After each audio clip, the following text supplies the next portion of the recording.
यहाँ पर हम देखते हैं सिग्नल एवं कांटों के प्रति लोको पायलट और सहायक लोको पायलट के कर्तव्य क्या हैं। सिग्नल व कांटों के प्रति लोको पायलट और सहायक लोको पायलट के कर्तव्य। पहला कर्तव्य हम देखते हैं। पहला कर्तव्य क्या है। लोको पायलट प्रत्येक सिग्नल पर, चाहे उसे उस सिग्नल के दिखाए जाने का कारण ज्ञात हो अथवा नहीं, फौरन ध्यान देगा, उसका पालन करेगा। साथ ही वह सिग्नल पर पूर्ण विश्वास नहीं करेगा बल्कि हमेशा चौकस और सतर्क रहेगा। हमेशा उसको सतर्क रहना है, चौकस रहना है, हमेशा सिग्नल पर पूर्ण विश्वास नहीं करना है। तो हम कह सकते हैं कि लोको पायलट प्रत्येक सिग्नल पर, चाहे उसे उस सिग्नल के दिखाए जाने का कारण ज्ञात हो अथवा नहीं, फौरन ध्यान देगा और उसका पालन करेगा। दूसरा हम देखें कि यदि इंजन से कोई पटाखा फूटता है तो लोको पायलट बार बार रुक रुक कर सीटी बजाएगा। अगर पटाखा फूटता है तो बार बार रुक रुक कर सीटी बजाएगा और गाड़ी की गति कम करके गाड़ी को इस प्रकार से अपने नियंत्रण में रखेगा कि किसी भी अवरोध से पहले गाड़ी को रोक सके। और तीसरा हम देखें कि इंजन से पटाखा फूटने के स्थान से 1.5 किलोमीटर चलने तक, यदि 1.5 किलोमीटर तक चलने पर यदि कोई भी पटाखा सिग्नल नहीं फूटता है तो प्राधिकृत गति से आगे बढ़ सकता है और लोको पायलट इस घटना की रिपोर्ट अगले स्टेशन या केबिन को देगा। तीसरा हम देखें कि यदि धुंध या आंधी या किसी अन्य कारणवश सिग्नल दिखने में कठिनाई होती है, धुंध की वजह से या आंधी की वजह से या अन्य कोई कारण है जिसकी वजह से सिग्नल दिखने में कठिनाई होती है, तो लोको पायलट गाड़ी को पूरी तरह नियंत्रण में रखने के लिए सभी संभव सावधानी बरतेगा। चौथा कारण हम देखते हैं। चौथा क्या कर्तव्य है।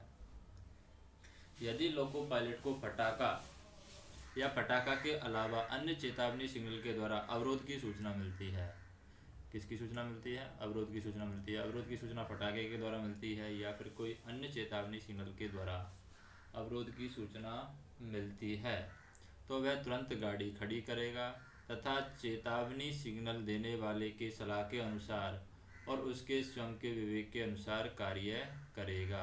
पांचवा हम देखते हैं, चेतावनी सिग्नल दिखाए जाने का विवरण पता ना लगे तो दिन में 1 मिनट और रात में 2 मिनट रुकने के पश्चात वह सतर्क निगाह से रखते हुए अगले स्टेशन तक सावधानी पूर्वक जाएगा। छठवां कर्तव्य है, लोको पायलट को जिस सेक्शन या सेक्शनों पर काम करना है वहाँ की कार्य पद्धति, सिग्नलों की स्थितियाँ, गाड़ियों के परिचालन को प्रभावित करने वाली अन्य स्थानीय परिस्थितियों से अपने आप को पूरी तरीके से परिचित रखेगा। यदि वह रेल के किसी भाग से जिस पर उसे काम करना है परिचित नहीं है तो वह किसी ऐसे योग्य रेल सेवक को सहायता के लिए अपने साथ लेगा जो ऐसे भाग से परिचित है। सातवां कर्तव्य है लोको पायलट का, यदि किसी कारण से कोई लोको पायलट किसी उन्मुख कांटे को तोड़ते हुए निकल जाए, किसी कारण से कोई लोको पायलट तोड़ते हुए निकल जाए तो गाड़ी को किसी भी परिस्थिति में उस टूटे हुए उन्मुख कांटे पर से पीछे की ओर तब तक नहीं आना चाहिए जब तक कि खराबी ठीक नहीं कर दी जाए या फिर अगले संचालन के लिए उसे ठीक तरीके से लगा करके क्लैंप न कर दिया जाए। वह शर्त है क्लैंप करने के बाद कांटों के बीच में जगह न छूटे, यानी क्लैंप भी कर दिया है तो कांटों के बीच में जगह नहीं होनी चाहिए। आठवां कर्तव्य है कि यदि लोको पायलट को नॉन इंटरलॉक्ड स्टेशन के बाहरीतम कांटों पर कांटे वाला ना मिले तो वह मालगाड़ी की गति अधिकतम 10 kmph कर देगा और सवारी गाड़ी को पूर्ण रूप से रोक करके वो आगे बढ़ेगा। नौवां कर्तव्य है कि स्टेशन पर आगमन करते समय या प्रस्थान करते समय लोको पायलट विभिन्न सिग्नलों को ध्यानपूर्वक देखेगा जिससे वह अपनी गाड़ी को लागू होने वाले और लागू ना होने वाले सिग्नलों की पहचान कर सके तथा अपनी गाड़ी को लागू होने वाले सिग्नलों को तब तक दे सके जब तक कि वह उनसे गुजर ना जाए। यदि हत्थे वाले आगमन सिग्नलों की बत्ती बुझी है तो लोको पायलट गाड़ी को रोक करके उनके दिन के संकेत का पालन करेगा, अर्थात सिग्नल ऑफ है तो सतर्कतापूर्वक आगे बढ़ेगा और स्टेशन पर गाड़ी खड़ी करके स्टेशन मास्टर को इसकी सूचना देगा, परंतु प्रस्थान सिग्नल की बत्ती बुझी होने पर दिन के संकेत का पालन नहीं करेगा। रुकने वाली और प्रारंभ होने वाली गाड़ियों के लिए गाड़ियों के निर्धारित प्रस्थान समय से पहले सिग्नल ऑफ किए जा सकते हैं, तथापि लोको पायलट तथा गार्ड गाड़ी को निर्धारित समय पर ही स्टार्ट करेंगे। स्वचालित और उपनगरीय खंडों पर स्टेशन के सभी सिग्नलों को ऑफ स्थिति में रखा जा सकता है। यह लोको पायलट मोटरमैन की जिम्मेदारी होगी कि संचालन समय सारणी अधिसूचना के अनुसार गाड़ी को रोकें। स्टेशन पर आते समय या जाते समय लोको पायलट उन सभी सम्मुख कांटों की स्थिति को देखने के लिए जिम्मेदार होगा जहां कांटों के साथ कांटा संकेतक लगे हैं। अब हम देखते हैं रास्ते की जानकारी, जिसे रोड लर्निंग बोलते हैं। लर्निंग दी जाती है रास्ते की जानकारी। रास्ते की जानकारी हम देखते हैं कि यदि लोको पायलट किसी खंड में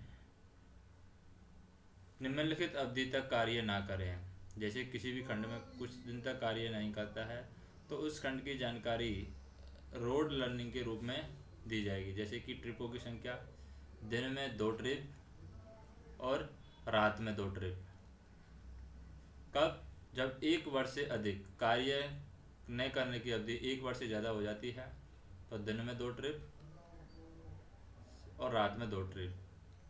और अगर 6 माह से अधिक हुआ है तो दिन में 2 ट्रिप और रात में 1 ट्रिप। तो घाट सेक्शन या स्वचल खंडों में लोको पायलट उपरोक्त के अलावा अधिकतम 3 ट्रिपों की अनुमति प्राप्त कर सकता है। तो यहाँ पर घाट सेक्शन में 3 ट्रिपों की अनुमति लोको पायलट प्राप्त कर सकता है, घाट सेक्शन या फिर स्वचल खंडों में। ऑटोमेटिक सेक्शन में कार्य संचालन के लिए गार्ड, लोको पायलट और मोटरमैन की संघन काउंसलिंग दक्षता प्रमाण पत्र देना।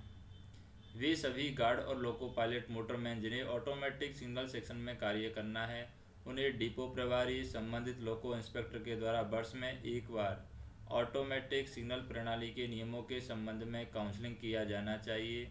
डिपो प्रभारी और संबंधित लोको इंस्पेक्टर के द्वारा इन नियमों की जानकारी और प्रवीणता के एवज में दक्षता प्रमाण पत्र दिए जाएंगे या फिर नवीनीकृत किए जाएंगे। संबंधित सहायक परिचालन प्रबंधक, सहायक मंडल यांत्रिक इंजीनियर, सहायक मंडल विद्युत इंजीनियर के द्वारा इस प्रकार जारी किए गए दक्षता प्रमाण पत्रों की प्रति हस्ताक्षरित करेंगे और इस दक्षता प्रमाण पत्रों का संबंधित डिपो और लॉबी में रिकॉर्ड रखा जाएगा।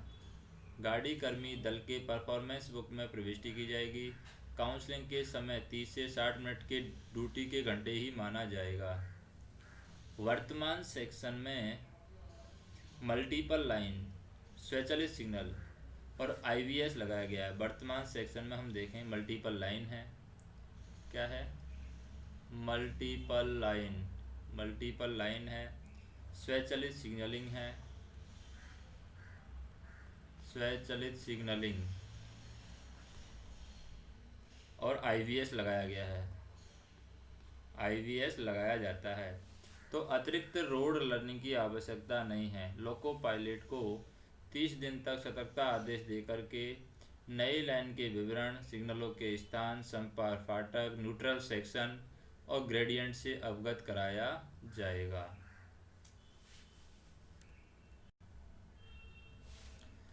अब है खराब सिग्नल की सूचना देना। किसकी? कोई खराब सिग्नल है तो उस खराब सिग्नल की सूचना देना। यदि लोको पायलट यह देखे कि पेड़ की शाखाओं के कारण या किसी अन्य कारणवश सिग्नल पूरी तरीके से दिखाई नहीं देता है या फिर सिग्नल की बत्ती छिप गई है या उसका प्रकाश इतना तेज नहीं है कि संकेत साफ साफ दिखाई पड़े, तो वह अगले स्टेशन पर जहां गाड़ी रुके इस बात की रिपोर्ट स्टेशन मास्टर को देगा या फिर CMS में फीड करेगा। लोको पायलट से ऐसी रिपोर्ट मिलने पर स्टेशन मास्टर तुरंत ही इसकी सूचना संबंधित स्टेशन मास्टर को देगा। और इस नियम के प्रयोजन के लिए कुछ स्टेशनों को रिपोर्टिंग स्टेशन भी माना गया है। जैसे कि मुंबई मंडल हेतु रिपोर्टिंग स्टेशन कौन कौन से हैं? डाउन उपनगरीय लाइन पर चलने वाली गाड़ियों के लिए यहाँ पर क्या है? डाउन उपनगरीय लाइन पर चलने वाली गाड़ियों के लिए है कुर्ला CLA, TNA, कल्याण TLA, AVH, NRA और करजत है। उपनगरीय लोकल लाइन पर चलने वाली गाड़ियों के लिए है AVH कल्याण, डाउन 3 लाइन पर चलने वाले के लिए है कल्याण है। तो इस तरीके से डाउन हार्बर लाइन पर चलने वाली गाड़ियों के लिए, अप हार्बर लाइन पर चलने वाली गाड़ियों के लिए, डाउन ट्रांस हार्बर लाइन पर चलने वाली गाड़ियों के लिए, अप ट्रांस हार्बर लाइन पर चलने वाली गाड़ियों के लिए, अतिरिक्त लाइनों के लिए रिपोर्टिंग स्टेशन मंडल रेल प्रबंधक के द्वारा अतिरिक्त हेतु यहाँ पर किए जाएंगे। अन्य मंडल हेतु हम बात करें, सिग्नल खराबी की रिपोर्ट अगले ब्लॉक सेक्शन को दी जाए। अन्य मंडल की बात करें तो अन्य मंडल में अगले ब्लॉक सेक्शन को रिपोर्ट दी जाएगी। अब बात करते हैं जुड़वा इंजन की, जो कपल्ड इंजन है। जुड़वा इंजन, कपल्ड इंजन, किसी गाड़ी में 2 या 2 से अधिक इंजन लगे होने पर सिग्नलों के संबंध में लोको पायलट के कर्तव्य क्या है। जब जुड़वा इंजन हो तो लोको पायलट का कर्तव्य है उन परिस्थितियों के अलावा जहां विशेष अनुदेश ना दिए जाएं। जब किसी गाड़ी में 2 या 2 से अधिक इंजन लगे हों तो सबसे आगे वाले इंजन के लोको पायलट पर सिग्नलों को देखने उनके पालन की जिम्मेदारी होगी। दूसरे इंजन या इंजन के लोको पायलट सबसे आगे वाले इंजन के लोको पायलट की तरफ देखते रहेंगे और उनसे संकेत लेंगे। दूसरा है, जब 2 इंजन लगे हो तो अगले इंजन का लोको पायलट गाड़ी का क्या होता है, इंचार्ज होता है तथा वह लाइन क्लियर टोकन, प्रस्थान प्राधिकार, स्टार्टिंग परमिट, सतर्कता आदेश जब जब जारी किए जाएंगे प्राप्त किया जाएगा। तथापि दूसरे इंजन का लोको पायलट सब कुछ ठीक है और सही सिग्नल दिए गए हैं आदि बातों का स्वयं सुनिश्चित करेगा। अगले इंजन का लोको पायलट इस बात की स्वयं तसल्ली करेगा कि दूसरे लोको पायलट ने सतर्कता आदेश नोट कर लिए हैं। और जब बैंकर या सहायता इंजन उल्लंघन चिन्ह के बाहर हो तो लोको पायलट स्टेशन कर्मी का ध्यान आकर्षित करने के लिए 3 लंबी सीटी बजाएगा। कब? जब बैंकर या फिर सहायता इंजन है वो फॉलिंग मार्क के बाहर हो, यानी उल्लंघन चिन्ह के बाहर हो, तो लोको पायलट स्टेशन कर्मी का ध्यान आकर्षित करने के लिए 3 लंबी सीटी बजाएगा और उसे संबंधित कदम उठाएगा। और जब चलती गाड़ी में पिछले इंजन की आवश्यकता ना हो तो लोको पायलट एक छोटी सीटी बजाएगा, जब चलती गाड़ी में पिछले इंजन की आवश्यकता नहीं है। अब बात करते हैं सिग्नलों को पुकारना।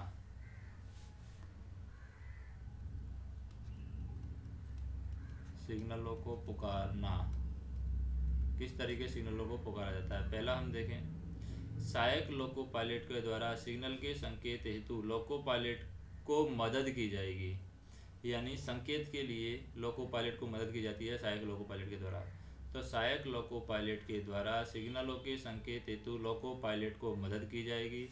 जैसे ही सहायक लोको पायलट को सिग्नल दिखाई पड़ेगा, जैसे ही सहायक लोको पायलट को सिग्नल दिखाई पड़ेगा वह सिग्नल के संकेत को पुकारेगा और लोको पायलट स्वयं सिग्नल को देखकर सुनिश्चित करने के पश्चात सिग्नल संकेत को दोहराएगा। परंतु लोको पायलट को अपने कर्तव्य की छूट नहीं मिलेगी। बहुसंकेती रंगीन रोशनी वाले सिग्नलों के क्षेत्र में सिग्नलों के नाम सिग्नलों के द्वारा प्रदर्शित रंग के साथ पुकारे जाते हैं। जैसे कि डिस्टेंट सिग्नल हरा है या दोहरा पीला या पीला, तो बोला जाएगा डिस्टेंट सिग्नल हरा, तो लोको पायलट साहब बोलेंगे राइट जैसे ही हरा दिखेगा। Inner distant signal double yellow, हरा या पीला। होम सिग्नल पीला, पीला रूट इंडिकेटर के साथ में, या दोहरा पीला है या हरा है या लाल है। स्टार्टर सिग्नल हरा है या दोहरा पीला है या पीला है या लाल है। एडवांस स्टार्टर हरा है, दोहरा है, पीला है, जैसा भी है वो बोला जाएगा।